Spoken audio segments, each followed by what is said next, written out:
Innal hamdalillah nahmaduhu wa nasta'inuhu wa nastaghfiruhu wa na'udzu billahi min shururi anfusina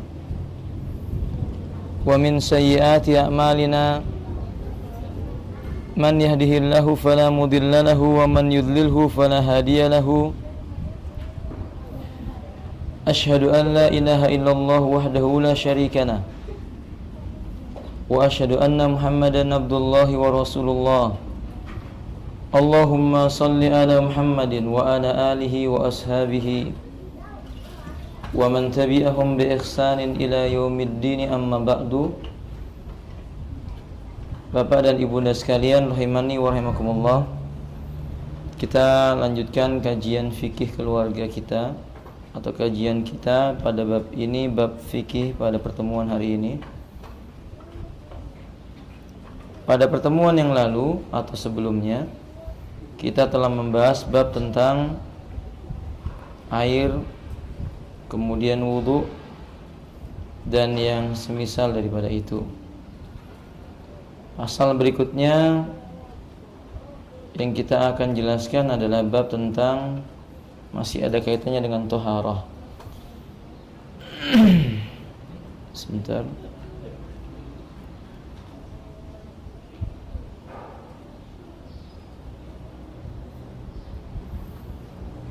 Bab tentang izalatun najasat, yaitu menghilangkan benda-benda najis. Qala Asy-Syaikh Husain Awaisah hafizahullah ta'ala, izalatun najasat, menghilangkan benda-benda yang najis. Pasal pertama, hukmu izalatin najasat, hukum menghilangkan benda najis. Qala Ibnu Hazm rahimahullahu ta'ala, wa izalatun najasah wa kullu ma amara Allah ta'ala wa kullu ma amara Allah ta'ala bi izalatihi fardun. Menghilangkan benda najis dan setiap sesuatu yang diperintahkan oleh Allah untuk dibersihkan, hukumnya wajib. Wa qala wa hadhil mas'alatu tunqasamu aqsaman katsirah, dan tentang permasalahan membersihkan najis ini terbagi menjadi bagian-bagian yang banyak.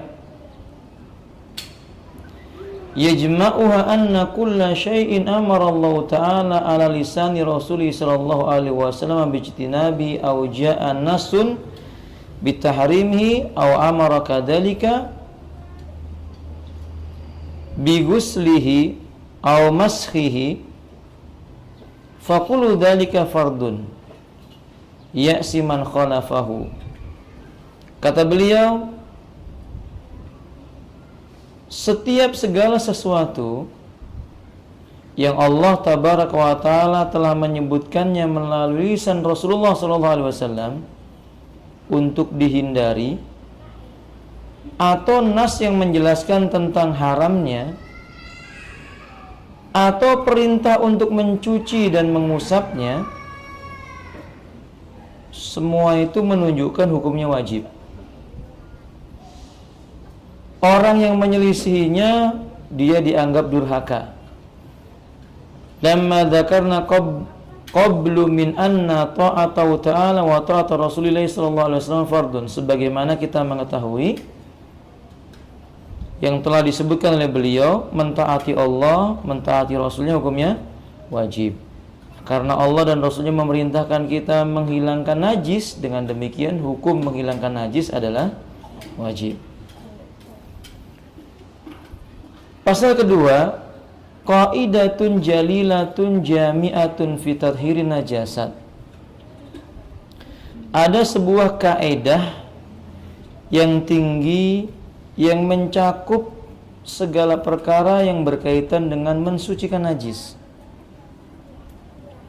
dalam kitab Sailul Jarrar namanya, juz 1 halaman 42. Diterangkan, wal wajibu ittiba'ud dalil fi izalati ainin najasat.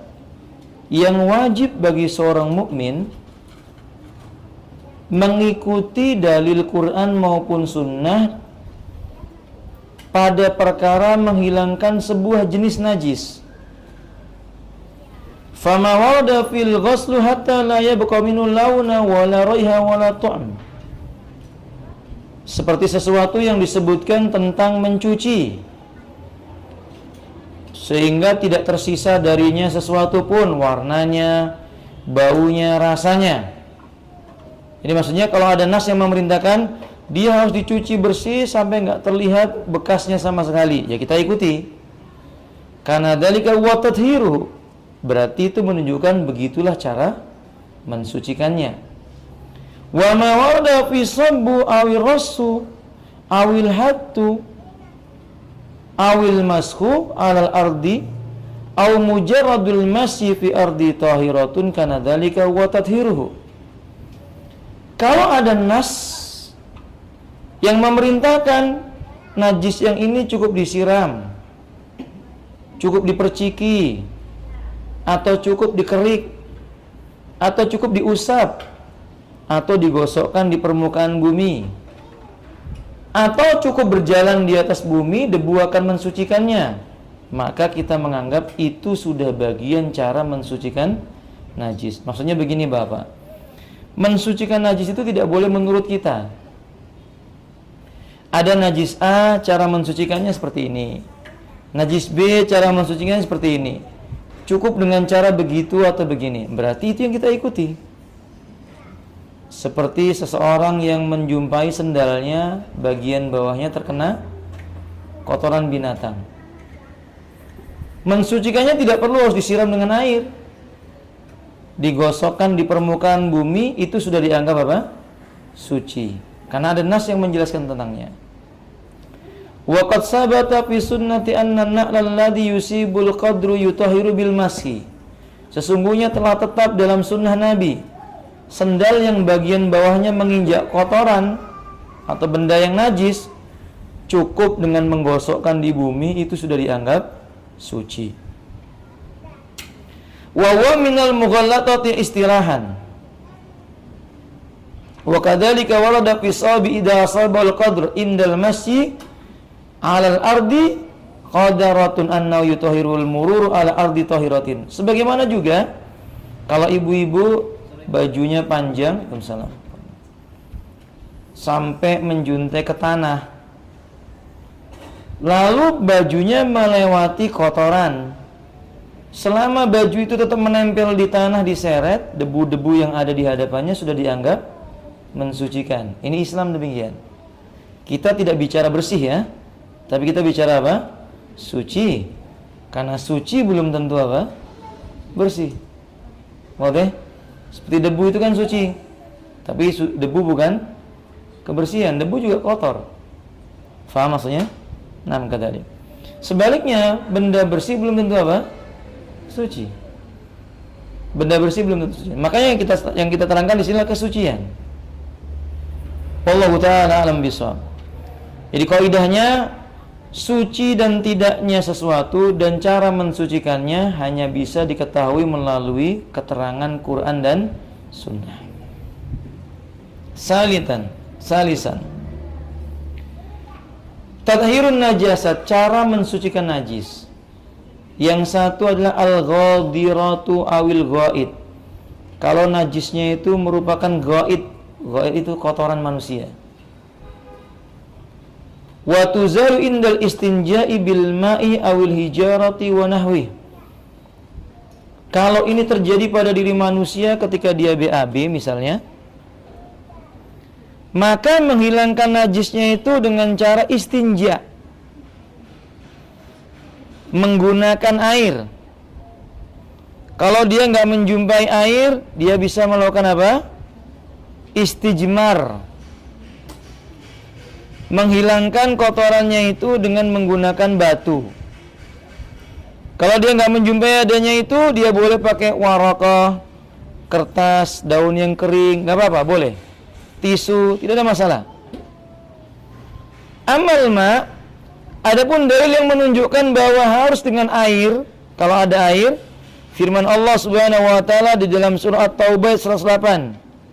Fihi rijalun yuhibbuna ayyatatahharu. Di dalam diri kaum muslimin itu ada lelaki-lelaki yuhibbuna ayyatatahharu, suka mereka itu membersihkan diri mereka dari najis.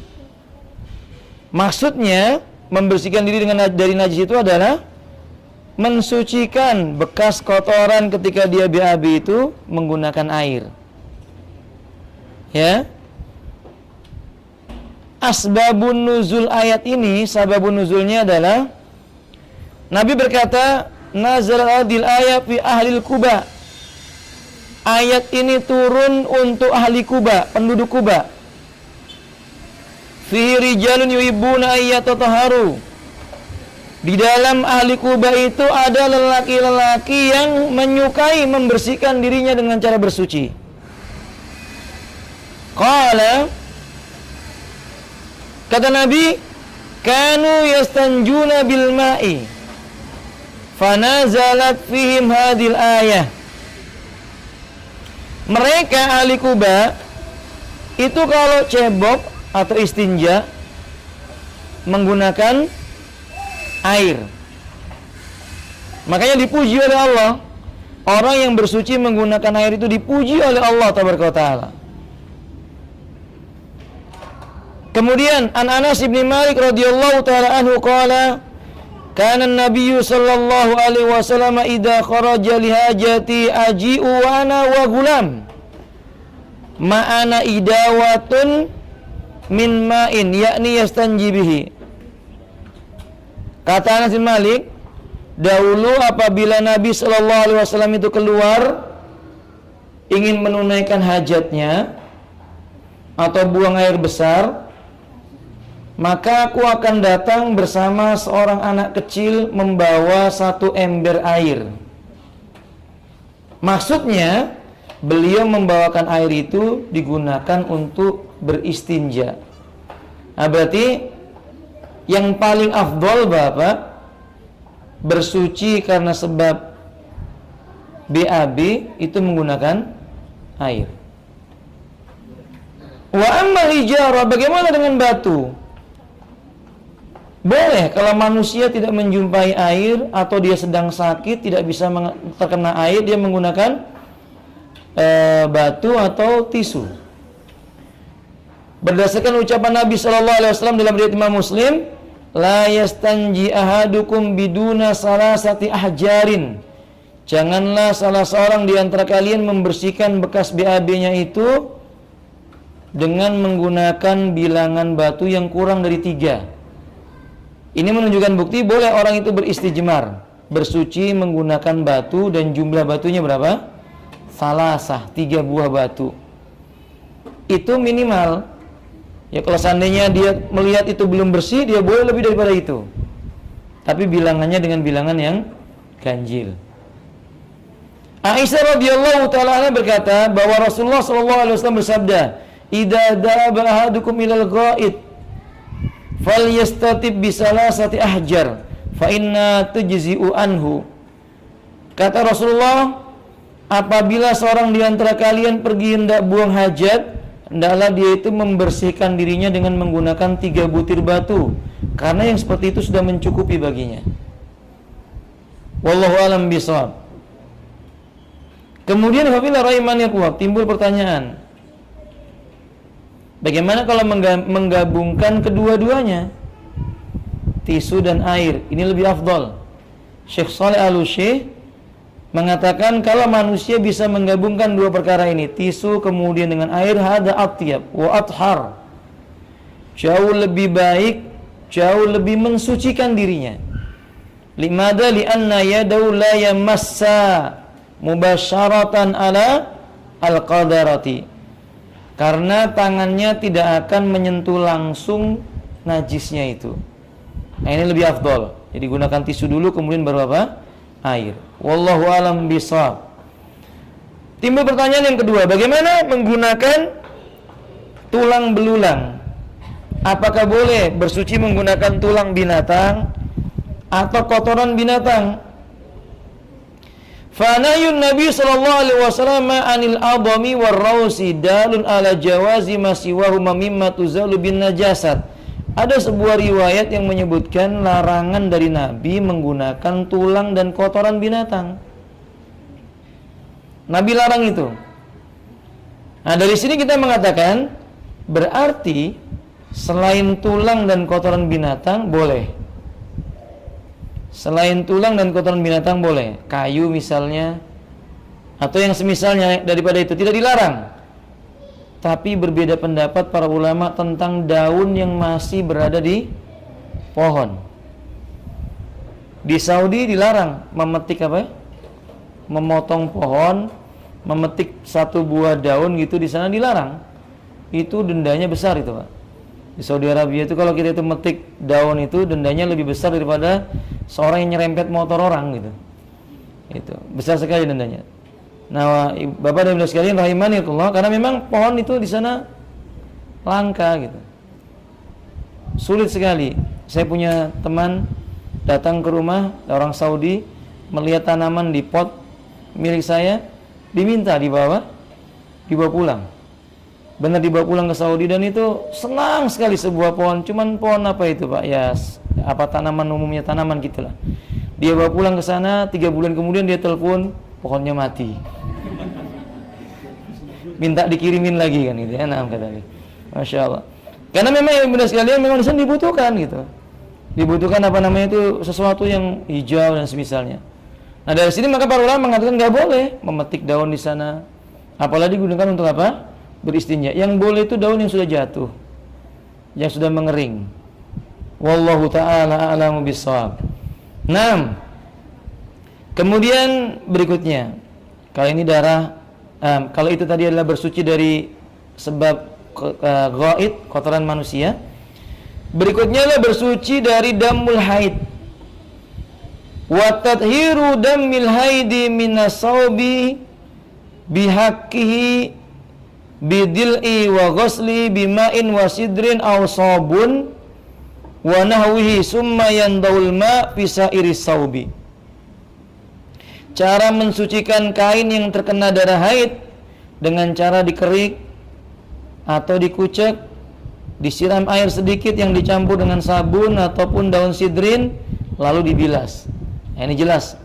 Nasnya mengatakan dalam riwayat yang dikeluarkan oleh Al-Imam Abu Dawud, hukkihi bidil'in waghsili bima'in wasidrin. Kerik dia dengan sesuatu, setelah itu cucilah dia dengan air yang dicampur dengan daun sidrin. Karena dulu kan nggak ada sabun, Pak. Maka dicampur dengan daun sidrin. Nah, kita pun begitu. Jadi kalau ibu-ibu misalnya kainnya terkena darah haid, ya tidak perlu dikerik lagi karena sekarang sudah teknologi sudah apa?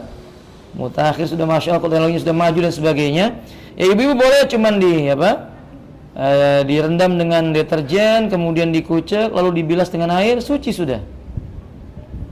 Asma bintu Abi Bakar radhiyallahu taala anha berkata, sami'tu imra'atan tas'ala Rasulullah sallallahu alaihi wasallam an saubiha.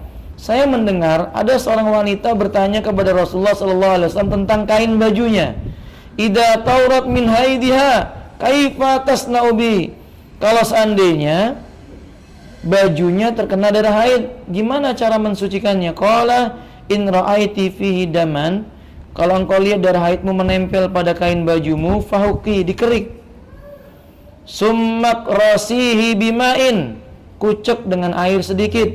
Summan dhaif bisairihi, lalu bilas semuanya. Fasalli fihi, boleh kamu sholat menggunakan kain yang sudah dibilas itu. Tambahan, qala Syekhuna fidallahu ta'ala fi shahihah. Berkata Imam Al-Albani rahimahullah ta'ala kitab silsilah hadis shahihah. Wa fi hadhihi riwayah ziyadah. Dalam riwayat ini ada tambahan summan dhaif bisairihi. Kemudian bilaslah pada seluruh bajunya. Ini tambahan penting. Kenapa? Lianna tabayyan anna qawla fi riwayat Hisam summa litamdahu laisal muradu nadha makana dam bali sawbi kullah. Karena kalimat kemudian bilaslah pada seluruh keadaan kainnya, itu tidak mencukupkan kalau yang dibilas cuma bagian yang terkena darah haid. Paham? Jadi ibu-ibu kalau misalnya kain bajunya terkena darah haid, berarti pada bagian darah haidnya dikerik atau dikucek, kemudian dibilas seluruh bajunya, bukan cuma bagian yang terkena darah haidnya itu. Beda dengan apa? Madi. Kalau madi atau wadi, kain yang terkena kain yang terkena madi atau wadi itu di bagian itu saja yang dicuci. Tapi kalau darah haid mengenai baju seorang wanita, dikerik pada bagian yang terkena itu, dikucek pada bagian yang terkena itu, dibilas keseluruhan bajunya.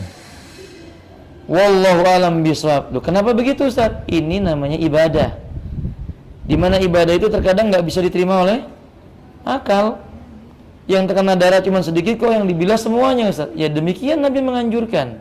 Itu tidak menunjukkan bahwa pakainya najis, tidak, tapi cara beribadah dengan mengikuti sunnahnya Nabi demikian. Fahim dong? Wallahu alam bishawab.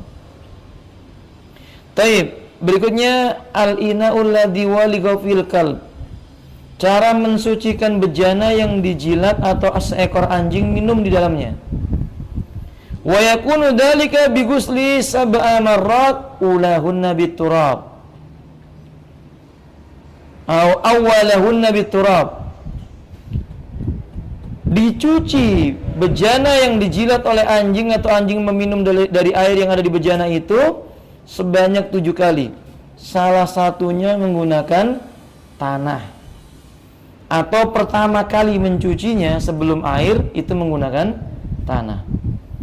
Nabi kita berkata, tahuru ina'i ahadikum idza walagha fil kalbu.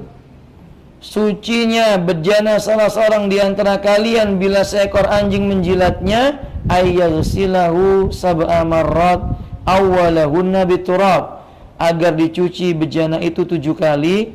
Yang pertamanya digosok dengan menggunakan tanah. Hadis ini dikeluarkan oleh Imam Muslim. Tambahan, ini hanya bejana. Maka kalau bapak-bapak mobilnya dijilat anjing, jangan dikasih apa? Tanah ya Pak ya. Nah, digosok sama tanah ya musibah kan itu ya.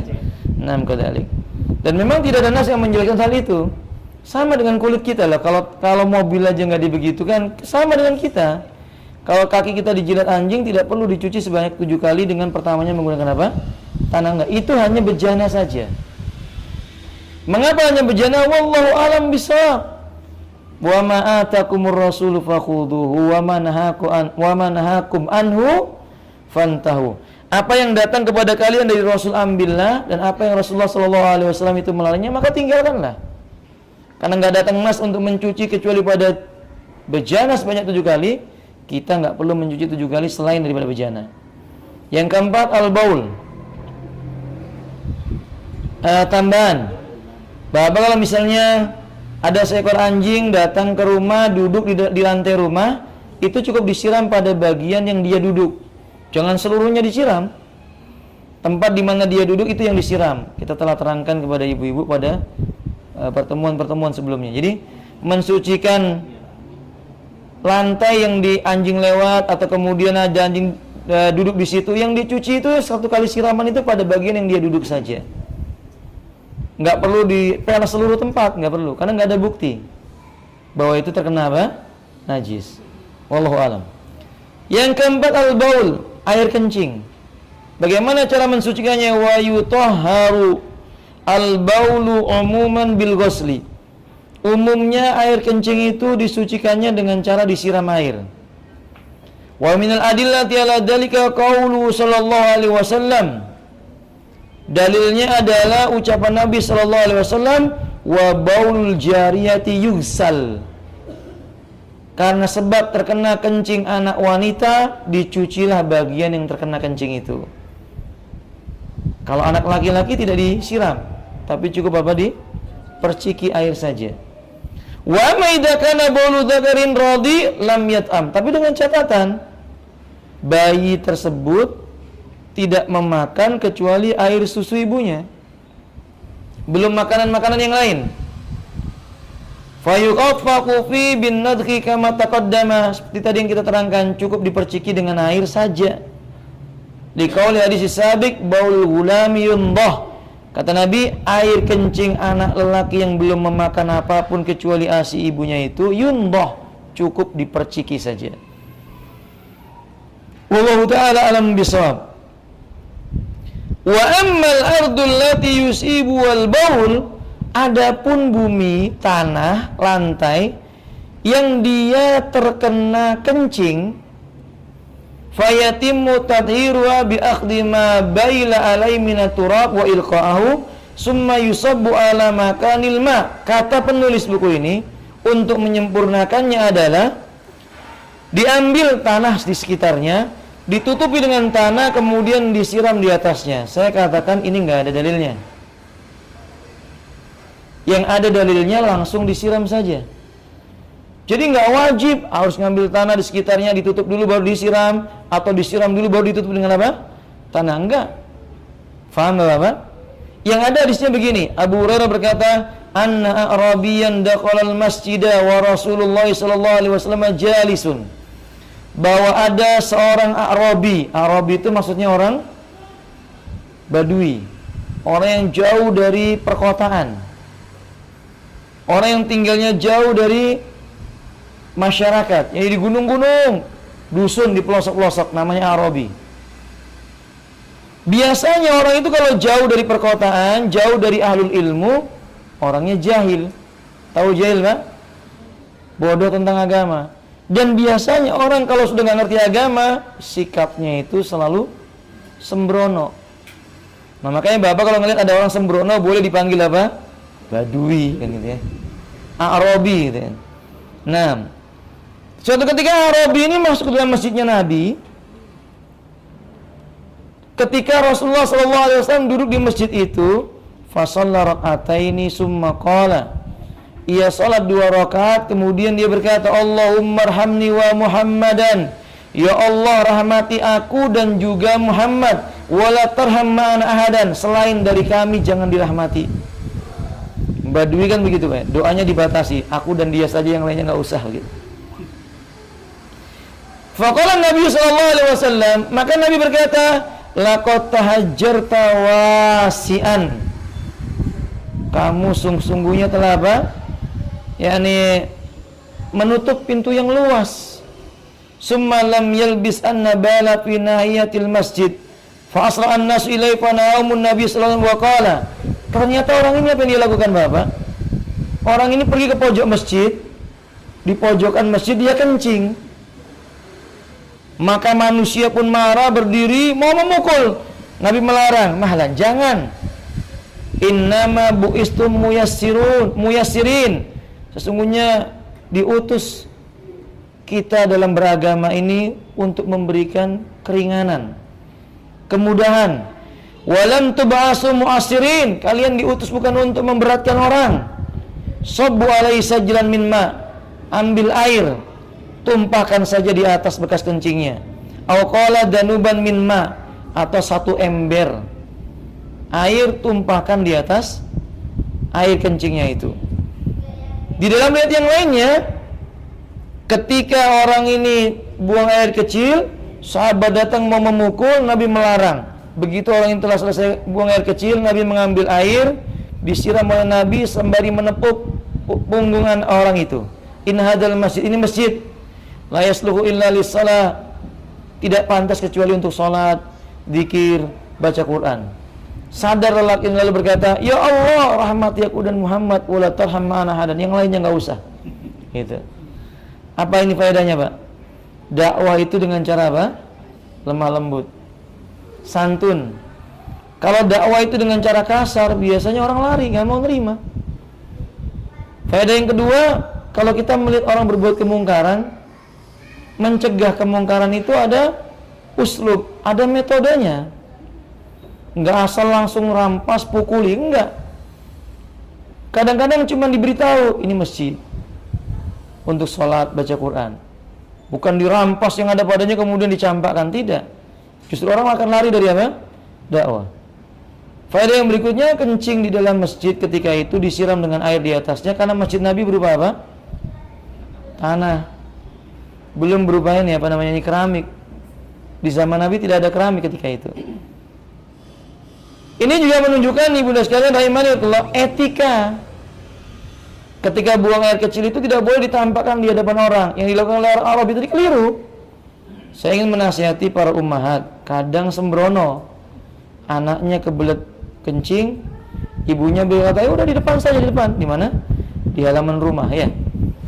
Dilihat oleh orang banyak. Ini mendidik anak tidak punya rasa malu. 2, membiarkan najis tersebar di mana-mana. 3, membuat malaikat nggak mau apa? Nggak mau masuk kalau di sekitar rumah itu banyak najis-najis. Makanya ummahat perhatikan, kalau anaknya mau buang air kecil diajari di mana? Iya, di tempat yang tertutup, di hammam. Wallahu taala alam bisawab. Baik.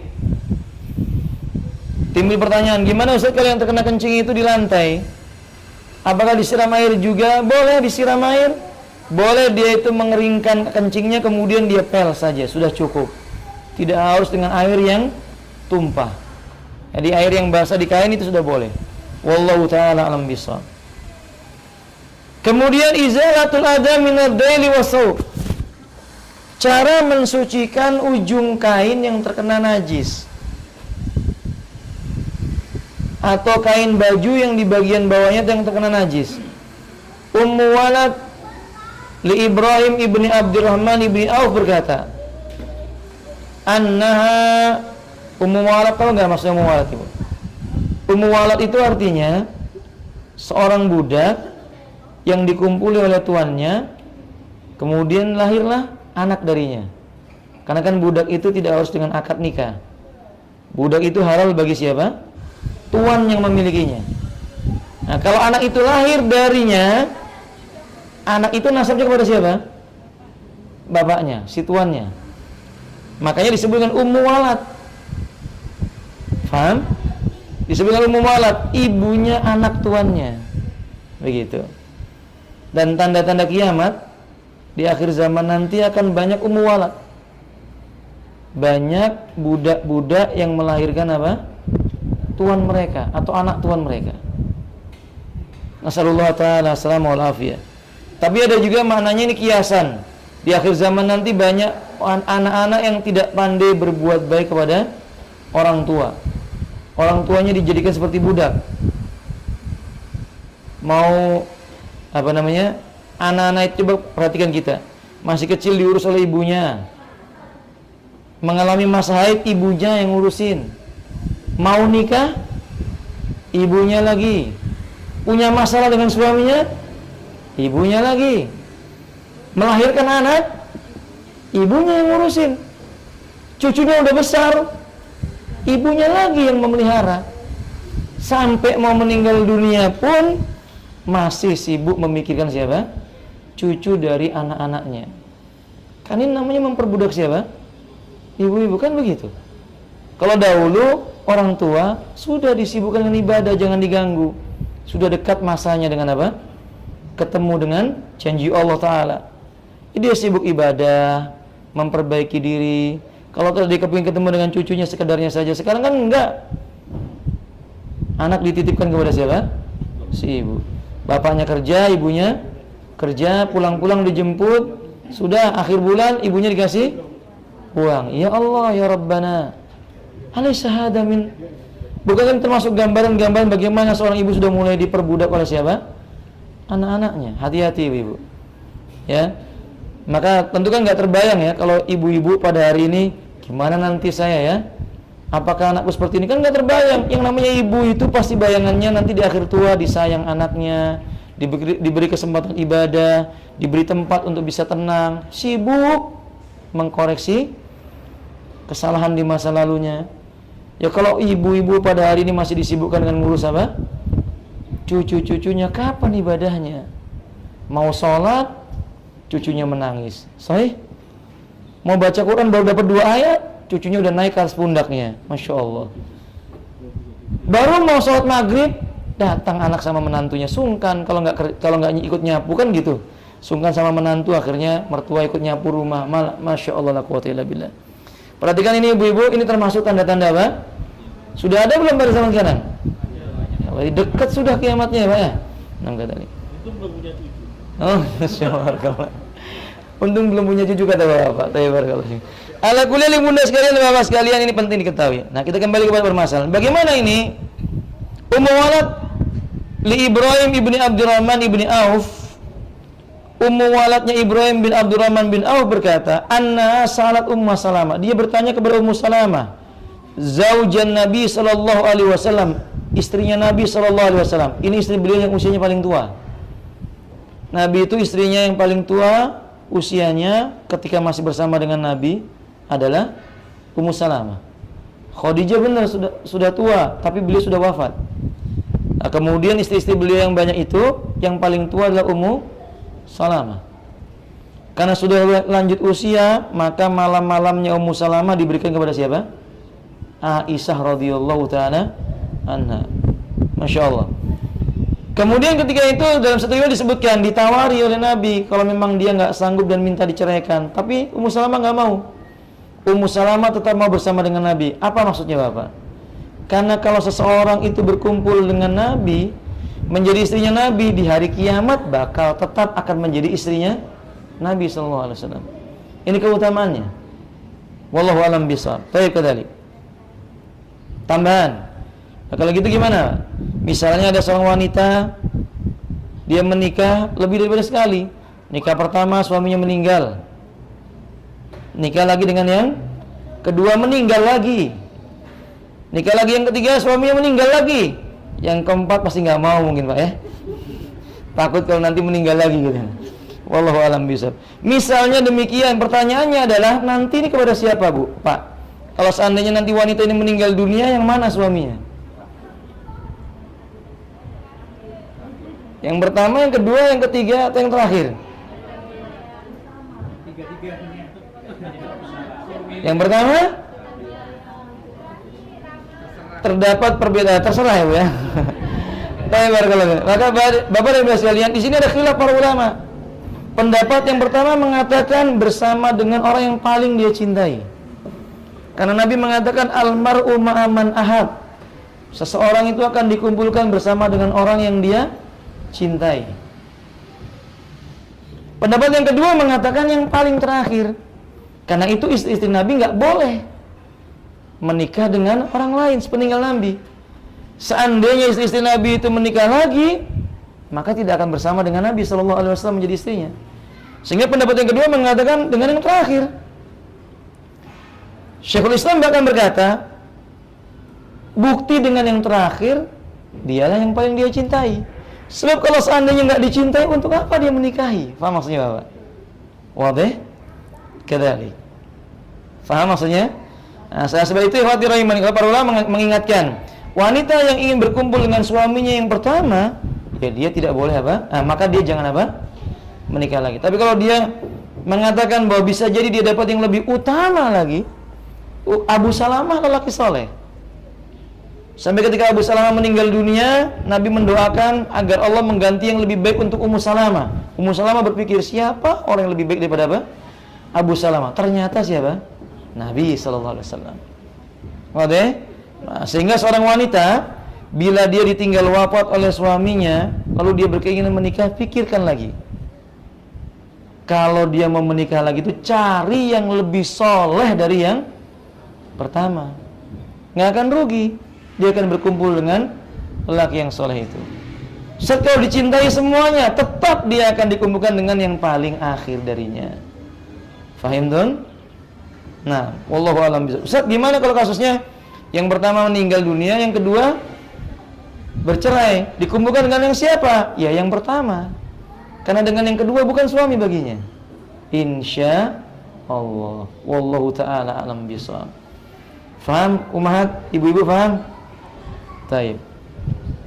Beliau berkata, inni imratin atilu daili. Saya seorang wanita yang kainnya menjuntai sampai ke tanah. Wa amsi fil makanil qadiri. Sementara aku melewati tempat yang kadang-kadang ada kotorannya. Faqalat Ummu Salamah, kata Ummu Salamah, Qala Rasulullah sallallahu alaihi wasallam yutahhiru ma ba'dahu. Rasulullah sallallahu alaihi wasallam bersabda, debu yang ada di hadapannya mensucikan kotoran yang menempel di pakaiannya itu. Dari sini ada kaidah al-yaqinu la yazulu bisyak. Yang yakin tidak boleh digugurkan dengan yang meragukan. Maka dalil menunjukkan dengan meyakinkan. Kalau kain terseret di tanah bagi wanita lalu dia berjalan, itu dianggap suci karena debu yang ada di hadapannya. Maka kalau ibu-ibu mau sholat, jangan diperiksa-periksa lagi. Kain bajunya jangan diteliti, nah kotorannya nggak perlu. Itu namanya memperberat diri. Kecuali dia melihat ada bukti, wah ini najis, baru dia mencucinya. Fahim tun? Nah, kadalik. Wallahu a'lam bishawab. Berikutnya al-wadi. Wal madi. Wadi dan madi ini yutahharu ma la masal farj minhu wal unsayaini bil ghusli. Dicuci dengan disucikan dengan cara dicuci. Nabi mengatakan liyaghsila dzakarahu wa unsayaihi. Hendaklah dia mencuci kehormatannya wa unsayaihi dan juga yang ada di sekitarnya. Wallahu a'lam bishawab. Jadi kalau seseorang mengeluarkan wadi atau mengeluarkan madi, dia dicuci. Karena madi dan wadi itu hukumnya apa? Najis. Bagaimana dengan kain yang terkena madi? Dalam riwayat yang dikeluarkan oleh Imam Abu Dawud dan yang lainnya, beliau mengatakan, "Faqultu ya Rasulullah, kaifa bima yusibu sawbi minhu?" Bagaimana dengan kain bajuku yang terkena madi? Qala yakfika an ta'khudha kafan min ma'in fatanaddahu bi sawbaka haitsu tara annahu asaba minhu. Kamu tinggal ambil satu telapak tangan air, tumpahkan atau percikkan pada bagian yang terkena madi di pakaianmu itu. Sudah cukup. Enggak perlu dia apa? Dibilas sampai seperti membilas terkena darah apa tadi? Haid. Catatan penting, madi ini berlaku bagi laki-laki dan juga perempuan dan hukumnya najis. Hukumnya najis. Wallahu a'lam bishawab. Berikutnya jaldul mayyitah. Bagaimana cara mensucikan kulit bangkai? Bangkai hukumnya haram, jasadnya najis.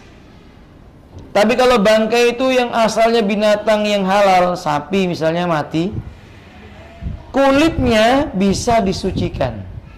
Berdasarkan dalam riwayat yang dikeluarkan oleh Imam Muslim, idza dubigol ihab faqad tahura. Bila kulit binatang disamak, kulit binatang itu menjadi suci. Di hadis yang lainnya, ayyumma ihabin dubiga faqad tahura. Kulit binatang halal manapun kalau disamak sungguh telah menjadi apa? Suci. Ini binatangnya halal ya Bu ya. Kalau binatangnya haram ya nggak boleh. Babi misalnya disamak lalu berkata kulitnya suci boleh dikonsumsi, nggak boleh. Kalau sapi, kalau kulit sapi Pak, sudah jadi bangkai sapinya itu mati gitu, disamak suci dan halal dikonsumsi. Biasanya dibikin apa itu Pak? Kerupuk ya, boleh nggak apa-apa. Yang nggak boleh itu binatang yang haram. Walaupun disamak tetap hukumnya apa? Haram. Makanya nggak boleh sepatu dari kulit babi, nggak boleh. Ibu-ibu mungkin suaminya pakai ikat pendeng, ikat pinggang ya, ikat pendeng, ikat pinggang atau pendeng itu dari kulit ular, nggak boleh. Kan kulit ular hukumnya haram, toh? Nggak boleh. Kulit ular itu hukumnya haram. Sebagaimana ular itu juga hukum dagingnya apa? Haram. Atau mungkin supaya untuk menandakan bahwa dia ini punya sesuatu yang berharga, misalnya dari kulit harimau, nggak boleh. Ustaz, gimana kalau sepatu dari kulit harimau? Nggak boleh. Baju dari kulit harimau tidak boleh. Kulit harimau dijadikan karpet tidak boleh. Gantungan kunci Ustaz, nggak boleh. Setiap dari benda-benda yang haram tidak boleh dikenakan oleh kaum muslimin. Faham Bapak? Nah, karena Nabi melarang. Setiap binatang yang haram itu maka anggota tubuhnya semuanya menjadi apa? Haram. Bukan hanya dikonsumsi, diperjualbelikan juga hukumnya haram. Wallahu a'lam bishawab. Baik kembali. Kemudian yang berikutnya, idza waqa'al fa'ru fi samani wa nahwihi. Kalau seandainya ada binatang tikus misalnya jatuh ke dalam keju yang cair atau minyak goreng yang mencair, apa yang dilakukan? Yulqal fa'ru wa ma'ula wa yu'kalu saman wa ma syabahahu. Perhatikan kata beliau. Kalau ada keju yang mengering, yang tadinya cair, kemudian mengering, setelah mengering ternyata dijumpai ada kecoaknya di situ. Kecoak tahu ya Pak ya? Hukumnya apa ibu kecoak? Haram atau tidak? Kecoak haram tidak? Hah? Haram hukumnya. Najis tidak? Ya tidak. Karena tidak setiap yang haram hukumnya apa? Najis. Yang kecoak ini haram karena dia tinggal di tempat-tempat yang apa? Kotor, membawa kepada faedah yang buruk. Membawa kepada sesuatu yang buruk maksud saya. Nah, maka ibu sekalian, kalau misalnya ada apa? Keju, kemudian ada kecoaknya di situ, ternyata tadinya cair, kemudian mengering, membeku begitu, tertanam di dalam keju itu. Pada bagian yang ada kecoaknya itu dipotong, dibuang. Sisanya tetap hukumnya apa? Halal. Suci. Ya? Kecoa dijilat oleh apa? Oh, enggak apa-apa. Kan enggak najis kecoa itu. Kecoa kan enggak najis, Pak. Iya toh? Enggak najis, enggak apa-apa. Cuman kalau misalnya diyakini di situ ada penyakit, maka ada kaidah yang lain. Apa kaidahnya? La darar wala dirar. Lalat itu najis enggak, Pak? Enggak toh? Kalau makanan disentuh oleh lalat, dimakan enggak? Makanannya dirubung lalat, disentuh dimakan tidak, Bu? Pada bagian yang dirubung lalat itu dibuang karena mungkin ada penyakitnya. Tapi yang tidak tetap dimakan. Jangankan disentuh lalat, Pak. Nabi menganjurkan seseorang yang punya susu di dalam gelas, lalu ada lalat yang jatuh ke susu itu, Nabi menganjurkan dicelupkan. Lalatnya itu dicelupkan, lalu diambil lalatnya, dibuang, air susunya tetap diminum. Soalnya Nabi mengatakan pada salah satu sayapnya mengandung penyakit, di sayap yang satunya lagi mengandung penawar. Ini banyak orang menolak dengan pakai pikiran, wah ini jorok, nggak masuk akal, masa begini. Ini hadis Nabi. Tidak mungkin Nabi berbicara dengan apa? Nah, dengan hawa nafsu tidak mungkin. Bapak dan ibu sekalian, ya kalau lalat Indonesia kecil-kecil ya Pak ya. Lalat Afrika itu sak jempol-jempol begini kan itu ya. Makanya banyak orang menolak. Tapi kita katakan dalam masalah ini tetap Nabi tidak mungkin perkataannya ditolak. Wa may yantiqu anil hawa in huwa illa wahyu yuha. Kembali kepada pembahasan. Jadi kalau ada binatang seperti tikus dan semisalnya masuk ke dalam bejana yang ada kejunya atau minyaknya, kemudian mengering, dibuang pada bagian yang dimasuk itu dan sisanya dia bisa manfaatkan. Dalilnya adalah banyak riwayat tentang hal ini. Di antaranya Imam Az-Zuhri menyebutkan la ba'sa bil ma'i ma lam yughayyiru ta'mun aw raikhun aw launun. Enggak masalah kalau itu air kemasukan benda yang haram, kalau enggak berubah sifatnya, baunya dan warnanya, hukumnya tetap seperti asalnya. Demikian pula keju sama, Pak. Ustaz, tapi enggak tega makannya, itu bab yang beda kalau begitu. Tapi tidak boleh dibuang. Karena membuangnya termasuk apa? Menyia-nyiakan karunia Allah Ta'ala.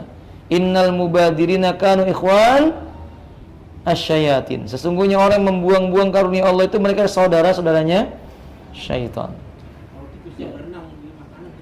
Gimana? Makanannya najis atau tidak? Enggak, selama tidak berubah sifatnya. Tapi Ustaz nanti mudarat. Nah, ini bab yang beda.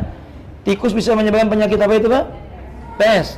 Ya berarti ini mudarat, nggak mungkin dikonsumsi, sudah dibuang. Itu bab yang berbeda. Paham Bapak? Nah, saat ini masuknya kejunya panjang 1 meter yang kemasukan di ujungnya, tapi kami nggak tega Ustaz. Ya boleh disodakokan, tapi jangan sambil ngomong-ngomong, istri nggak sanggup makan, kemana ada kecoaknya gitu. Nah, nah, maka ini tidak mengapa dalam Islam ya. Wallahu a'lam bishawab. Tayyib, barakallahu fikum. Tayyib. Berikutnya, idza kana al-ma'u katsiran wa waqat fi najasah. Bila ada jumlah air atau ada segayung air, seember air atau lebih daripada itu, lalu ada benda najis yang jatuh.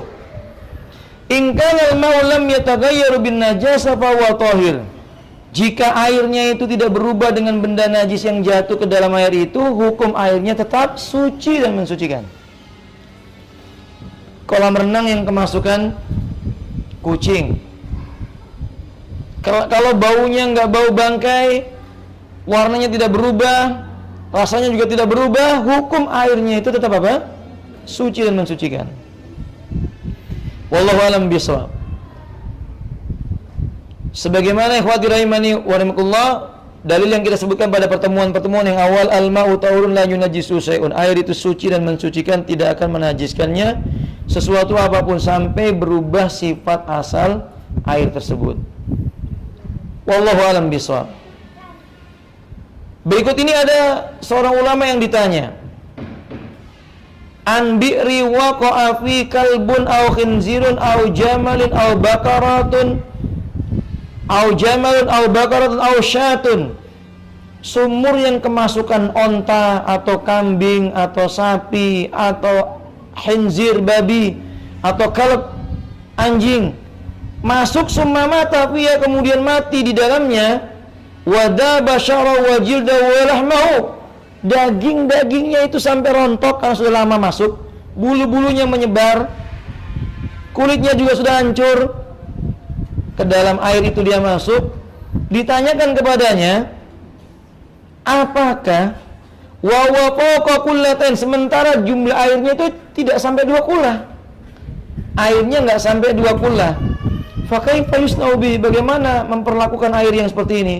Fa ajaba, beliau menjawab rahimallahu taala, alhamdulillah, segala puji bagi Allah, ai bi'un waqa fi syai'in mimma dzakara aw ghayyara, in kana al-ma'u lam yataghayyar bin najasat fa huwa tahir. Adapun air yang masuk sesuatu ke dalamnya, benda apapun itu, selama sifat airnya enggak berubah, lam yataghayyar bin najasat fa huwa tahir. Selama sifat airnya itu enggak berubah, maka airnya suci. Fa in kan ainun najasati baqiyah nuziyat minhu wa ulqiyat wasairul ma'i tahir. Kalau ada bekas-bekas bangkainya itu diambil, bekas bangkainya dibuang, sisa airnya tetap dihukumi suci. Dan ini bicara kesucian ya Pak ya, dengan catatan selama airnya tadi tidak berubah sifat-sifatnya. Fahim tuh? Pertanyaan buat umat, ikan bangkainya najis tidak Bu? Bangkai ikan najis atau tidak? Tidak. Kalau seandainya ada sumur yang diberi ikan lalu ikannya mati dan baunya menjadi bau amis, najis tidak? Saya ulangi nih pertanyaannya nih. Ikan itu najis tidak? Bangkainya najis tidak? Tidak. Masuk ke dalam air, mati di air itu, lalu airnya berubah menjadi bau ikan tadi, amis. Najis enggak? Airnya najis tidak? Mulai sudah bingung ini. Yang satu najis atau tidak kata. Ikannya najis tidak? Ikannya tidak? Benda yang tidak najis kalau masuk ke dalam air yang tidak najis, hukum airnya apa?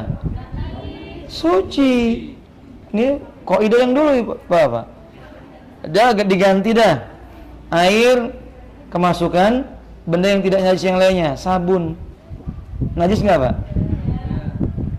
Kemudian baunya sudah seperti bau sabun. Suci tidak? Suci, karena sabun suci. Sabun itu suci, maka air yang bercampur sabun juga hukumnya suci. Apa buktinya di zaman Nabi? Nabi memandikan jenazah dengan air yang dicampur dengan daun sidrin. Baunya sudah menjadi bau daun sidrin, wangi, tapi tetap suci dan mensucikan. Kecuali kalau bangkai ikan itu najis, berubah dengan benda yang najis, barulah air itu menjadi apa? Najis. Faham tuh? Faham ibu-ibu? Ya, sekarang daging sapi najis tidak? masuk ke bak mandinya ibu-ibu, jadi bau daging sapi. Bak mandinya kemasukan daging sapi, baunya jadi bau daging sapi. Najis nggak? Kenapa tidak najis? Iya, karena asalnya tidak najis dan benda yang mencampurinya juga bukan benda najis. Dengan catatan selama masih disebut dengan nama air. Tapi kalau dicampur dengan daging yang dilembutkan, airnya itu dicampur, ditambahi tepung apa namanya? Bikin bakso ya Bu ya? Ya maka nggak mungkin disebut air lagi. Walaupun dia suci, tapi tidak bisa digunakan untuk apa? Bersuci. Fahimtum? Fahimtum? Baik, barakallahu fikum. Nah, kemudian yang berikutnya. Al-ma'ul qalil idza tanajjasu yutahiru bil mukatsarah. Bila air sedikit lalu bercampur dengan benda najis, itu bisa suci kalau dicampur dengan air yang banyak. Paham maksudnya, Pak? Satu gayung air kemasukan cicak, bau bangkai cicak, bau toh, ditambah dengan satu drum air atau dimasukkan ke dalam satu drum air, baunya hilang, rasanya nggak ada, warnanya nggak berubah, menjadi tetap jernih saja. Hukum air tadi itu menjadi suci. Kalau orang di negeri kita nggak begitu, langsung main apa? Buang saja. Yang tidak bersyukur terhadap nikmat Allah Azza wa Jalla. Ternyata syariat Islam Masya Allah luas, mengajarkan kepada kita perkara yang tidak tergapai oleh akal kita tiba-tiba diterangkan dalam Islam. Wallahu ta'ala alam bisawab. Bahkan sungguh Bapak ikhwati rahimanillah, saya menyaksikan di sebuah masjid, air satu bak mandi besar, satu bak penampungan air besar, kemasukan kucing, bangkai kucing, langsung dibuang semuanya. Nggak benar, bisa jadi dia cukup dicampur dengan air yang lainnya, lalu baunya menjadi apa? Hilang, air itu sudah menjadi suci dan mensucikan. Masya Allah la quwwata illa billah. Wadah? Nah, kadzalik. Barakallahu fikum. Kemudian berikutnya, idza stahalatin najasat fil ma'i wa lam yabqa la asarun fa innal ma'a tahurun. Apabila benda najis masuk ke dalam air, kemudian tidak meninggalkan jejak-jejak kenajisannya, airnya tetap dikatakan sebagai air yang suci. Sama dengan yang tadi ya, seperti air sabun, air apa lagi, kemasukan sampo, hukumnya tetap suci dan mensucikan. Tapi kalau misalnya dia kemasukan benda najis, lalu bercampur dengan air yang banyak, atau bekas-bekas kenajisannya nggak tampak, hukum airnya tetap suci. Dalilnya adalah hadis Nabi SAW. Dulu ada air yang disebut, ada sumur namanya bi'run budo'ah, wa ya bi'run yulqa fiyal haid, wa ya bi'run yulqa biha hiyab, wa lu'umul karab, wa luhumul kilab wan natani. Di zaman Nabi ada namanya sumur budo'ah. Sumur budo'ah ini ada wanita yang mencuci darah haid, masuk lagi ke dalam situ bekasnya. Ada juga bangkai anjing yang pernah jatuh ke dalamnya. Ada juga kotoran. Faqala al-ma'u tahurun yunajjisusan. Kata Nabi, kalau tidak meninggalkan jejak, air itu suci dan tetap mensucikan. Maksudnya Bapak, ini situasi yang coba lihat. Kalau Bapak memperhatikan di padang pasir, sulit air. Tidak boleh menjadi alasan kalau karena air itu ada begini-begitunya lalu kita jijik lalu tidak menggunakannya untuk bersuci kalau ada air. Kecuali dipastikan di sana ada sesuatu yang menyebabkan mudarat pada di seseorang. Seperti saya pernah di pesantren di Jawa, Pak. Berziarah ke sebuah pesantren, kolam untuk menampung airnya itu banyak sekali, besar-besar, tapi semua warnanya sudah hijau. Karena apa itu? Lumut. Kalau masalah itu saja nggak ada masalah. Ketika adzan duhur kita mau berwudu, ini baru masalah, Pak. Kita ngelihat apa yang dilakukan oleh mereka. Mereka wudu, Masya Allah, tangannya dimasukkan ke dalam itu, blok, sudah masukkan ke dalam mulut, keluar tumpah lagi ke situ. Cuci muka ya tumpah, yang terakhir nyuci kaki itu dimasukkan ke dalam, blak. Kita baru mau mengkumur-kumur nggak jadi. Ngelihat kaki yang kayak begitu bentuknya. Ya subhanallah. Nah, saudara kaum muslimin, kita khawatir misalnya di sana ada mudarat. Ternyata benar ketika kita bersama dengan teman-teman dari Unibro ngambil sampel air itu, Di sana ada bakteri yang bisa menyebabkan penyakit kolera dan semisalnya. Nah, kalau seperti itu tentu nggak boleh menggunakan airnya.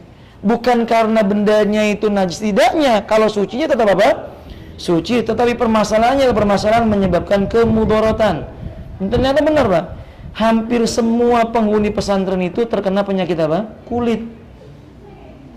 Eksim kulit. Maka saya katakan pondok ini harusnya membawa rahmat. Kenapa jadi apa? Membawa bencana begitu. Karena apa? Karena tidak menempatkan pada tempatnya, menggunakan dalil tidak pada tempatnya. Wallahu ta'ala alam biswab. Baik. Berikutnya, ikhwati rahimani warikullah, adabut takhali wa qadul hajah. Kita masuk bab yang baru. Bab yang baru yakni tentang etika ketika seseorang itu takhali wa qadul hajah.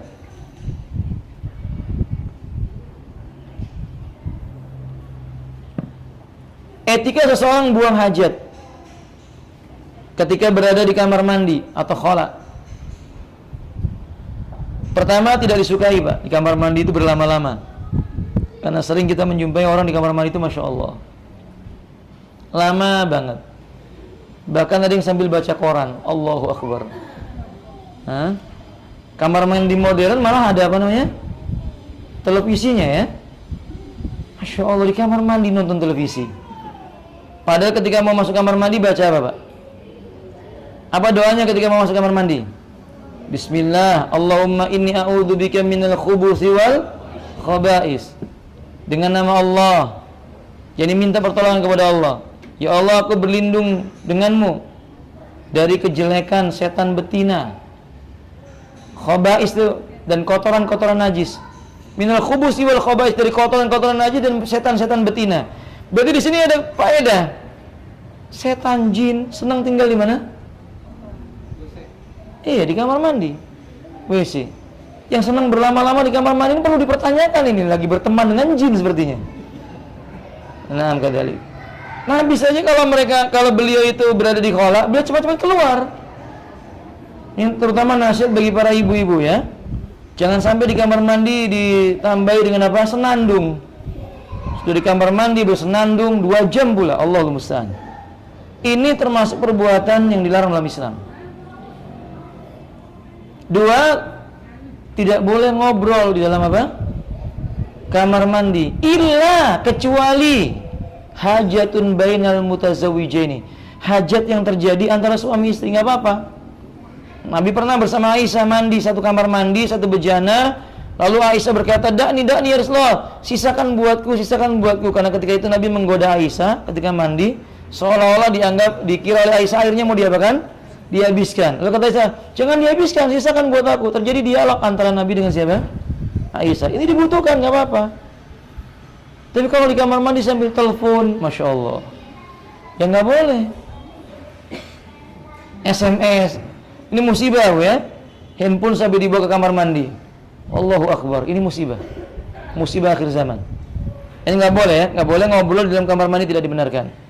Kemudian tidak boleh membaca lafaz atau mengucapkan lafaz lafzul jalalah. Baca Quran tidak boleh. Tidak boleh di dalam kamar mandi berkata Allahu Akbar, Masya Allah, nggak boleh. Lafaz-lafaz ini nggak boleh. Hanya disimpan di dalam apa? Hati saja. Nahana Rasulullah sallallahu alaihi wasallam 'anil qiraati fil hamam. Kata Abdullah bin Umar, Nabi melarang kita membaca Quran di dalam kamar mandi. Itu melafazkan dengan lisan tidak boleh. Yang keempat, yabta'ada 'anin nasi wa yastatiru minhum. Kalau memang mau buang hajat, cari tempat yang tertutup, jauh dari pandangan mata manusia. Nasihat buat kaum muslimin laki-laki. Biasanya kalau udah turun dari pesawat ini, Pak, di bandara, Masya Allah, dari terminal, dari bandara, dari manapun turun, ketika mau buang air kecil, tempatnya nggak tertutup, terbuka, semua orang bisa melihat. Ini nggak baik. Kenapa tidak bersabar menunggu yang tertutup? Rasulullah SAW mengatakan, Mughirah bin Syu'bah berkata, Ana Nabiya SAW kana idza dabal madhhab ab'ada. Nabi itu kalau pergi mau menuju ke tempat buang hajat menjauh supaya nggak dilihat oleh orang. Di hadis yang lainnya, anna Nabi sallallahu alaihi wasallam kana idza aradal baras intalaqa hatta la yarahu ahad. Bila Nabi hendak buang hajat, beliau akan pergi mencari tempat yang tidak ada satu orang pun yang melihatnya. Ini karena menunjukkan rasa malu, aib. Ya, banyak aib. Tapi benar memang ucapan Nabi yang mengatakan al-haya'u wal iman, in haya'a minal al-haya'u minal iman. Rasa malu itu bagian daripada apa? Keimanan. Kita banyak jumpai di akhir zaman itu Rasul mengingatkan rasa malu dicabut oleh Allah Ta'ala. Sudah mulai kelihatan ini, Pak. Sedikit orang yang memiliki rasa malu dalam masalah buang hajat ini. Oke? Di negeri kita coba lihat, jamban itu di mana-mana. Di pinggir sungai dan sebagainya. Alhamdulillah sebagiannya sudah mulai sadar, dia tinggalkan, dia cari tempat yang tertutup. Wallahu a'lam bishawab. Tayyib. Etika yang berikutnya ibu sekalian, ini Allah yatakhallaq fit turuqi wad dilali wal mawarid. Jangan sampai buang hajat di jalan-jalan, di tempat bernaung, di tempat-tempat orang sedang bisa menikmati alam. Enggak boleh kencing di bawah pohon. Padahal pohon itu rindang, bisa jadi orang ingin apa? Beristirahat. Ini banyak kita jumpai begitu, Pak ya. Enggak dibenarkan. Bahkan Masya Allah, sudah ada tulisannya dilarang buang air kecil di sini. Makanya tulisannya kan yang kecil, yang gede boleh. Allahu Akbar. Musibah. Orang-orang tidak punya etika. Enggak boleh bunda sekalian kita katakan dalam masalah ini hukumnya terlarang. Islam melarang demikian itu. Nabi mengatakan dalam kalimat yang tegas, ittaqul la'anain. Takutlah kalian dua perkara yang mendatangkan kutukan. Bukan hanya Allah yang melaknat, manusia mengutuk. Qalu wa man la'anani ya Rasulullah, apa dua perkara yang mendatangkan kutukan atau laknat itu ya Rasulullah? Qal, beliau menjawab alladzi yatakhalla fi tariqin nas aw fi dhillihim. Orang yang buang air kencing di tempat orang bernaung, berteduh atau di jalan-jalan. Nauzubillah. Ya, bukan maksudnya di tengah, kalau di tengah jalan jelas haram. Seperti supir-supir itu loh, Pak. Kadang Masya Allah, ini maaf, saya masuk ke kalau kita itu ke terminal itu betul-betul musibah. Bau najis itu sudah kemana-mana di terminal. Bukan mereka buang air kecil di tempat yang sudah disediakan, tapi di mana bis itu berhenti, di mana mobil itu berhenti, di situ dia buang air kecil. Nauzubillah min dzalik. Ini musibah. Bagaimana Allah akan menjadikan rahmatnya datang ke tempat-tempat yang seperti ini? Maka wajar, Pak, kalau di terminal itu banyak tempat kerusakan. Ya, judinya ada, minum khamrnya ada, sahih. Perkelahiannya sampai pembunuhannya juga ada, caci makinya ada. Kedengkian merajalela. Bagaimana tidak? Kenajisan di sana tersebar. Syaitan berteman dengan mereka. Wallahu ta'ala alam bisawab. Tayyib. Kemudian berikutnya, alla yabula fil ma'ir raqidi awil mustahim. Gak boleh kencing di atas air yang menggenang, yang tidak mengalir. Maka setelah itu tidak dibenarkan kalau seseorang itu membuat jamban di sebuah kolam yang tidak mengalir. Nggak boleh. Saat ini sekali mendayung 2-3 pulau terlampaui. Maksudnya bikin kolam di ikan. Nah, kemudian ya supaya dapat faedah bagi ikan-ikannya. Allahu Akbar. Niat baik yang salah tapi ini, Pak. Binatang yang memakan kotoran itu nanti hukumnya sama dengan al-jalalah. Binatang yang tadinya halal tapi tidak boleh dikonsumsi karena dia mengkonsumsi barang-barang yang najis, yang kotor. Wadah? Faham? Jika kita punya ayamnya dipelihara, dibiarkan makan kotoran-kotoran, itu belum bisa dimakan sampai ayamnya itu diberi makanan-makanan yang bersih dulu, beberapa waktu baru dia bisa dimakan. Itu dia yang saya maksud, Pak. Ya kalau lele, Pak, sudah tahu itu ada kolam plus begitu, Pak ya. Ya jangan dimakan dari lele yang seperti itu. Ditunggu sampai dia diternak di tempat yang bersih, makan makanan yang bersih sekian lama baru dia bisa dikonsumsi. Faham kan? Ya. Kalau nggak tahu kok masalahnya halal, Pak. Nggak tahu toh. Kalau memang tidak tahu ya nggak apa-apa. Al aslu fil asya'i hillun. Hukum asal sesuatu itu pada asalnya apa? Halal. Nah, ya tanya sama pedagang, ini jalalah atau bukan gitu ya? Ini yang pakai kolam plus atau bukan begitu, Pak? Nah, boleh dia bertanya demikian, tetapi tidak perlu demikian. Kalau kita sudah mengetahui dijual oleh pedagang itu ikan lele, insya Allah lah dia sudah apa? Sudah suci, insya Allah. Wallahu a'lam bishawab. Tidak boleh kencing pada air yang menggenang. An-nauna an Rasulillah sallallahu an Jabir bin Abdullah an Rasulillah sallallahu alaihi wasallam annahu naha an yubal fil ma'ir raqid. Dari Jabir dari Nabi sallallahu alaihi wasallam, beliau melarang seseorang kencing di atas air yang menggenang. Ini berlaku pada genangan yang besar maupun genangan yang kecil. Bapak, kalau di Saudi atau di Jazirah Arab, sumur itu nggak seperti kita mendalam gitu. Sumur itu kadang-kadang cuma berbentuk apa? Sebuah lekukan di sebuah bumi, kemudian ada apa? Airnya itu sebenarnya bi'un, sumur sudah bagi mereka. Ya kadang sedikit airnya, kadang banyak. Kalau kencing di atas air yang seperti itu diharamkan dalam Islam. Nggak boleh. Timbul pertanyaan, gimana kalau buang air kecil ketika berenang? Di kolam renang. Di kolam renang, kencing di dalam kolam renang. Boleh nggak ibu-ibu? Kolam renang itu airnya mengalir tidak? Kalau tidak mengalir tidak boleh.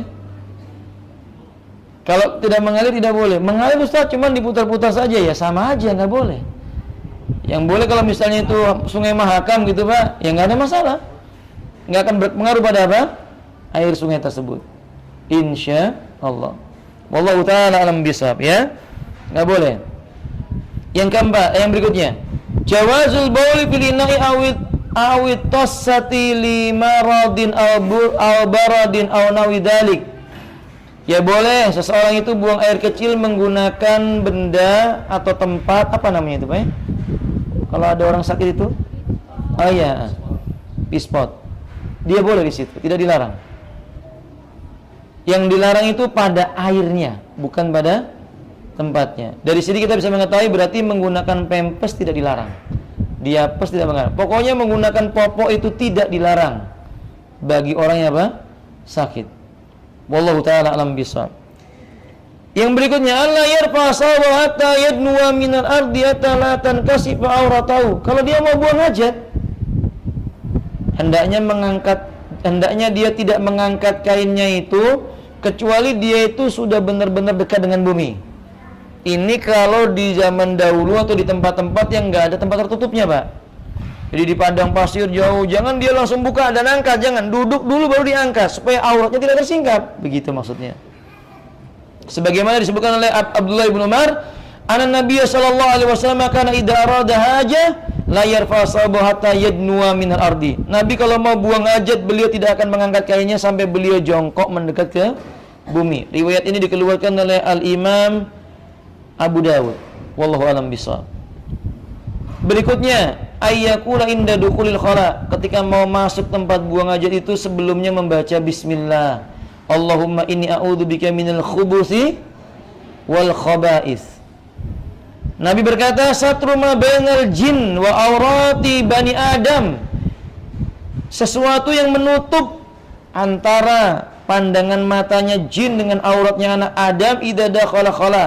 Ketika dia mau masuk kamar mandi, ayyakula bismillah, diawali dengan membaca bismillah. Ini faedah. Kalau kita mau melepas pakaian juga baca bismillah, supaya aurat kita tidak dilihat oleh jin. Faham? Kalau kita biasanya gimana Pak? Pakai baju baca bismillah ya. Mau pakai baju bismillah, keliru.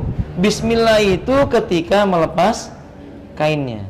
Kalau memakai baju dipakai membaca alhamdulillahilladzi kasani hada wa razaqani min ghairi haulin minni wala quwwah. Malah hamdalah yang dibaca. Naam kadzalik. Wallahu alam bishawab.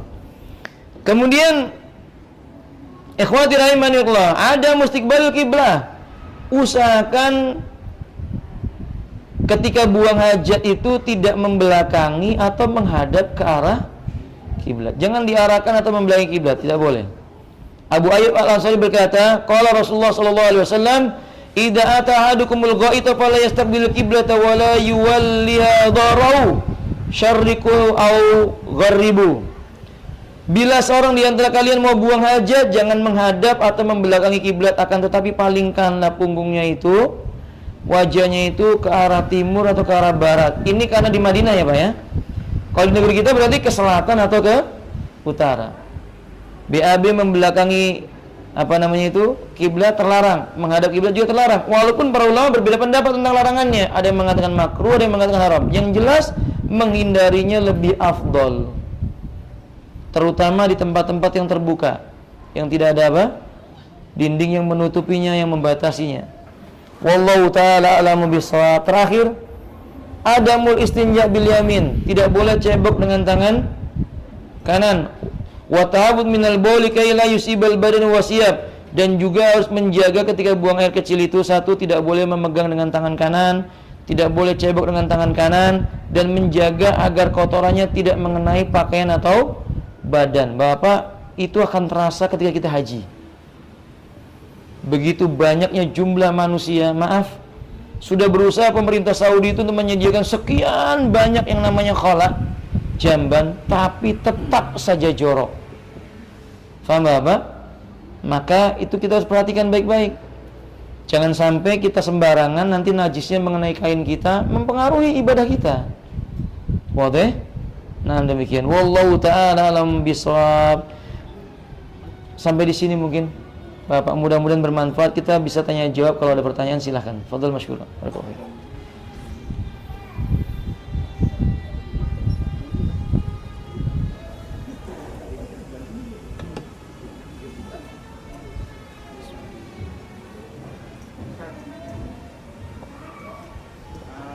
Silakan.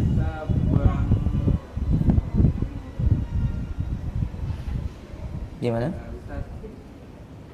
Saat kita buang air kecil, kita kan cebok dengan tangan kiri Ustaz setelah selesai. Iya. Nah, sudah selesai kita pakai celana kembali, kita wudhu, terus kita sholat. Nah, waktu sholat ini saat ruku atau sujud tuh, terus kita rasa seakan-akan ada yang keluar lagi. Air yang keluar. Nah, itu kita wudhu lagi karena itu najis atau apa ya? Jadi nah, itu nggak tahu itu sisa air kencing atau air yang bekas kita pakai untuk jadi. Baik.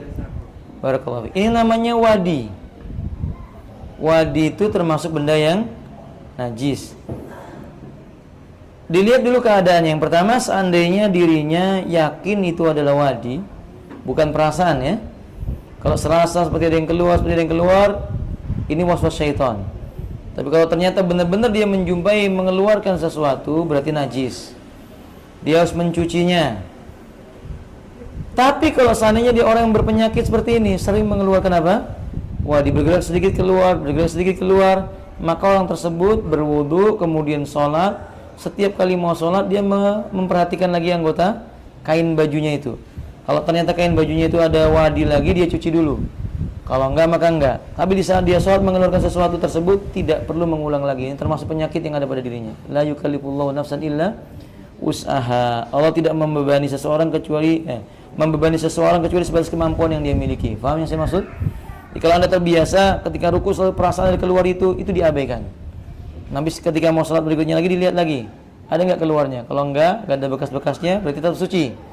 Tapi kalau ternyata ada jumpai benar-benar keluar, berarti nanti kalau mau sholat berikutnya dicuci dulu baru sholat. Oke? Nah, barakallahu fikum. Ya. Assalamualaikum warahmatullahi wabarakatuh. Waalaikumsalam warahmatullahi wabarakatuh. Ada beberapa pertanyaan yang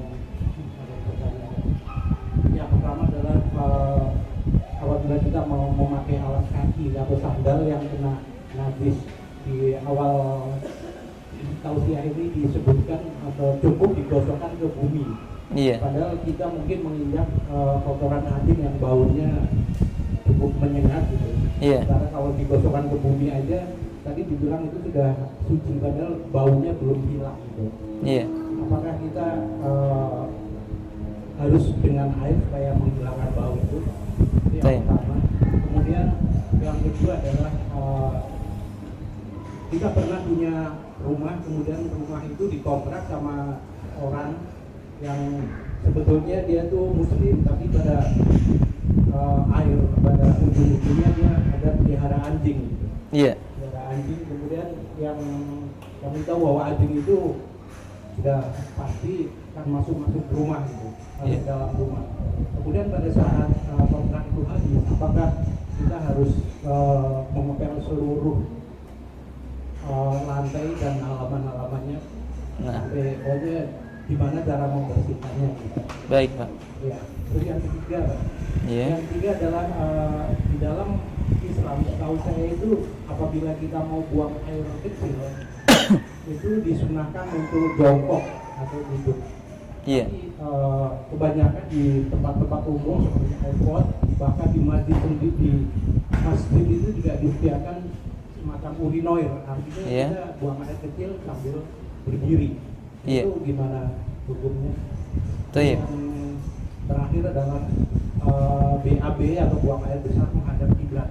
Apakah ini dikhususkan untuk yang area terbuka atau tertutup pun juga tidak boleh menghadap atau membelakangi kiblat? Karena kita mengingat bahwa tempat untuk BAB itu seperti macam proses, kita udah nggak bisa menghindar seandainya proses itu menghadap ke kiblat atau membelakangi. Sekian Pak Ustaz. Nah. Mohon pencerahannya. Assalamualaikum warahmatullahi wabarakatuh. Waalaikumsalam warahmatullahi wabarakatuh. Kita jawab dari yang terakhir. Apakah menghadap ke kiblat itu larangannya hanya di dalam di luar ruangan ataukah di dalam ruangan juga terlarang? Ini ada khilaf para ulama, Pak. Sebagian para ulama mengatakan larangan itu hanya untuk di luar yang tidak ada dindingnya. Sebagian ulama lagi mengatakan itu boleh kalau tertutup oleh dinding. Wallahu ta'ala alam bisawab. Nabi mengatakan dengan tegas, idza ataitumul ghaid fala tastaqbilul qiblata wala tastadbiruha bi baulin wala ghaitin walakinna syariku wa gharribu. Bila kalian mendatangi tempat untuk buang hajat, jangan menghadap atau membelakanginya. Baik itu masalah buang air kecil maupun buang air besar, akan tetapi menghadaplah ke arah barat atau ke arah timur atau ke arah barat. Ya kalau kita selatan atau utara. Kata Abu Ayyub, qaddamna Syam fawajadna marahid qad buniyat qibalal qiblah fananharifu anha wa nastaghfirullah. Qala na'am. Kami sampai di Syam, kami jumpai di sana banyak WC atau kamar mandi yang menghadap ke arah kiblat. Maka kami pun ubah posisinya. Lalu kami bertanya, apa ketika itu kita juga memohon ampunan kepada Allah? Iya, kita minta ampun kepada Allah. Ini hadisnya menunjukkan tegas diubah sampai tempatnya itu tidak lagi menghadap ke arah ke kiblat atau membelakangi kiblat. Sehingga kata Syekh Nasiruddin Al-Albani, larangan ini bukan hanya di luar bangunan, tapi juga termasuk dalam bangunan. Tapi ada nas yang lain, di mana Jabir bin Abdullah pernah melihat Nabi SAW ketika buang air kecil, beliau membelakangi atau menghadap ke arah, tapi dalam ruangan. Ketika itu nggak sengaja beliau naik ke atas atap, nggak sengaja melihat Nabi. Nah di sini kata para ulama ini menunjukkan rukhsahnya. Ala kulli hal saya katakan khilaf para ulama yang mengatakan harus larangan itu berlaku bagi yang di luar bangunan atau yang mengatakan di setiap tempat pokoknya dilarang. Kita katakan lebih utama di dalam ruangan maupun di luar ruangan sebaiknya jangan menghadap ke arah kiblat. Itu lebih selamat. Ya. Tapi kalau saya ditanya mana yang condong dalam masalah ini, ya saya condong kepada pendapat yang mengatakan tidak mengapa di dalam ruangan, maksudnya tidak sampai haram ketika berada di dalam ruangan itu, karena adanya nas yang memberikan korina baginya. Walhasil dalam masalah ini saya katakan kepada bapak-bapak, usahakan dihindari. Ustaz sudah terlanjur dibuat, ya coba diubah posisinya, ya. Gimana? Ya, karena kita tidak mungkin lagi merubah posisi. Ini bab yang hal yang berbeda. Seperti ketika bapak kalau sholat harus menghadap kemana sholatnya? Sholat harus menghadap kiblat toh. Dalam keadaan tertentu bapak di pesawat nggak mungkin menghadap kiblat lagi. Kemana saja kita menghadapkan maka itu boleh. Posisi yang memang tidak bisa dirubah itu bab yang berbeda, Pak. Wadah? Wallahu a'lam bishawab. Baik. Soal yang kedua atau yang paling bawah yang kedua, yakni tentang apa tadi, Pak? Astagfirullah. Teringat jadi terlupa. Buang air kecil itu apakah boleh dalam keadaan berdiri? Apakah buang air kecil itu harus dalam keadaan duduk begitu? Hal yajuzu tabawul qa'iman? Laqad warada an Aisyah radhiyallahu ta'ala anha qaulu man haddatsakum anna Nabiy sallallahu alaihi wasallam kana yabulu qa'iman fala tusaddiqu ma kana yabulu illa qa'idan. Karena ada hadis dari Aisyah radhiyallahu ta'ala anha, beliau berkata, barang siapa bercerita kepadamu bahwa Nabi itu kalau kencing berdiri, jangan kamu percayai ucapannya, karena Nabi itu kalau kencing selalu beliau jongkok. Kata Aisyah begitu. Wa ma badara an Aisyah radhiyallahu ta'ala nafyun an haddatsat bima alimta. Tapi yang perlu kita ketahui, Aisyah berkata begini sepanjang yang ia lihat. Pertanyaannya adalah, apakah Aisyah selalu menemani Nabi, Pak? Apakah Aisyah selalu menemani Nabi? Tidak. Ada saat di mana Aisyah tidak menemani Nabi, sehingga sebagian para sahabat justru melihat Nabi Shallallahu Alaihi Wasallam berdiri buang air kecil dalam keadaan apa? Sebagaimana Hudzaifah berkata, "Wala sabi ma'alima fatuqaddimu 'ala an-nafi wa dzalika bi atan Nabiy sallallahu alaihi wasallam subatah qaumin fabala qa'iman." Nabi pernah mendatangi tempat di mana dibuang sampah di sana, lalu Nabi buang air kecil dalam keadaan berdiri. Kalau ditanya, loh itu kok sahabat yang tahu? Karena ini untuk menunjukkan, bukan berarti kita seperti yang sekarang ini kencing bisa lihat sana sini, tidak. Tapi ini ada faedah, sahabat melihat Nabi pernah kencing dalam keadaan apa? Berdiri. Berarti di sini kembali kepada apa? Hajat yang berbeda-beda, Pak. Oke? Hajat yang berbeda-beda. Ada di antara seseorang dia tidak bisa jongkok, ada seseorang dia harus apa? Jongkok. Dilihat juga maslahatnya, airnya memercik atau tidak kencingnya itu. Kalau dia kencing jatuh lagi, memercik ke atas lagi, kemudian mengenai pakaiannya, apa yang harus dilakukannya? Berdiri atau jongkok yang lebih utama, dia lihat itu, Pak. Sehingga kencing berdiri pun dalam keadaan tertentu tidak dilarang. Enggak dilarang. Oke? Wallahu a'lam bishawab. Soal yang ketiga dari bawah, yaitu tentang rumah kontrakan yang dia pelihara anjing, apakah setelah selesai harus dicuci seluruhnya? Tidak, Pak. Dulu para sahabat Nabi ada yang memelihara anjing untuk berburu, tapi tidak ada satu riwayat pun yang menerangkan bahwa sahabat Nabi itu ngepel rumah-rumahnya, tidak. Hadis juga menyebutkan, qaidah juga menerangkan al-yaqinu la yazulu bisyak, yang yakin tidak boleh digugurkan dengan yang meragukan. Kita nggak punya bukti bagian mana yang dijilat anjing. Paham? Maka dengan demikian kita cukup menyapunya saja. Kalau pertanyaan boleh nggak usah saya pel, ya boleh. Cuma kalau pertanyaan haruskah dipel, jawabannya tidak. Kalau kita tahu dia duduk di mana, di situ yang kita siram. Kalau dia jalan ke sana kemari, bagian yang dilewatinya tidak diwajibkan untuk disiram. Faham, Bapak? Kalau kita tahu itu yang dijilat, ya itu yang kita siram. Kalau misalnya semuanya harus disiram air, sampai halaman-halamannya juga disiram air, wah nanti pagarnya juga dicat ulang, dipel dan sebagainya. Ini memberatkan dan itu tidak sesuai dengan syariat. Yang jelas tidak ada nas yang mengharuskan mengepel keseluruhannya. Kalau dia mau mengepelnya tidak dilarang dalam Islam. Soal yang berikutnya tentang terakhir, sendal yang kalau seandainya menginjak kotoran itu apakah dia harus dicuci dengan air? Kalau baunya masih menyengat? Tidak, Pak. Nabi sudah menjelaskan, cukup menggosokkan di mana? Di bumi. Tapi sekali lagi jawabannya, kalau itu memang mau dicuci tidak dilarang. Faham? Ingin dicuci Ustaz, tidak dilarang. Akan tetapi kalau bapak-bapak misalnya sholat Id, di tengah jalan menginjak kotoran, digosok-gosokkan, nggak mungkin mencari air dulu. Terpaksa Anda harus sholat dengan menggunakan apa? Sendal itu. Dalam Islam dianggap digosokkan di bumi itu sudah dianggap apa? Suci. Wallahu a'lam bishawab. Nas menerangkan dengan kalimat yang tegas bahwa kalau seseorang itu mengenakan sendal, semua waqa'a fi na'lil qadira, terkena kotoran manusia atau kotoran binatang, maka hendaklah dia itu apa? Yamsa 'alal ardi, menggosok-gosokkannya di atas apa? Permukaan bumi. Itu cukup. Wallahu a'lam bishawab. Demikian, Pak. Barakallahu fikum.